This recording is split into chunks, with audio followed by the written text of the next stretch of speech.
জান্নাতের টুকরো বানায়া দাও।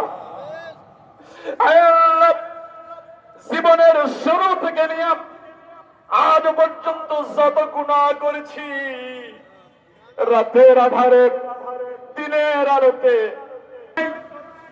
দয়া করে মায়া করে আমাদের অপরাধ গুলিকে তুমি গোপন করে রেখে দিয়েছ। আল্লাহ, তুমি তো রহমান, তুমি তো রহিম। কষ্ট করে টাকা দেখো, এই করে শহীদ ময়দানে হাজার হাজার মানুষ। তোমার কাছে দোয়া করি, আমাদের গুনার দিকে তুমি তাকায়ো না মাবুদ।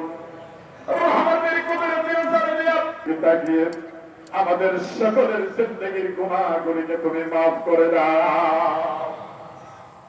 শহীদ করবার জন্য যারা জীবন দিয়েছে ৭১ সালে, আল্লাহ তাদেরকে শহীদ হিসাবে কবুল করে নাও। বিশেষ করে জুলাই আন্দোলনে যারা জীবন দিয়েছে, রক্ত দিয়েছে, আল্লাহ যারা দুনিয়া থেকে বিদায় হয়েছে তাদেরকে শহীদ হিসাবে কবুল করে নাও। এই মুহূর্তে আমাদের আর কিচ্ছু নাই আল্লাহ, আমরা মুসলিম হিসাবে তাদের জন্য দোয়া করি।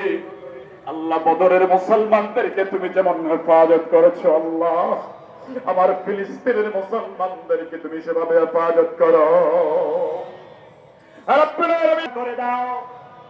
এত সুন্দর মাঠ সাজানোর পিছনে যারা পরিশ্রম করেছে, আল্লাহ তুমি তাদের পরিশ্রম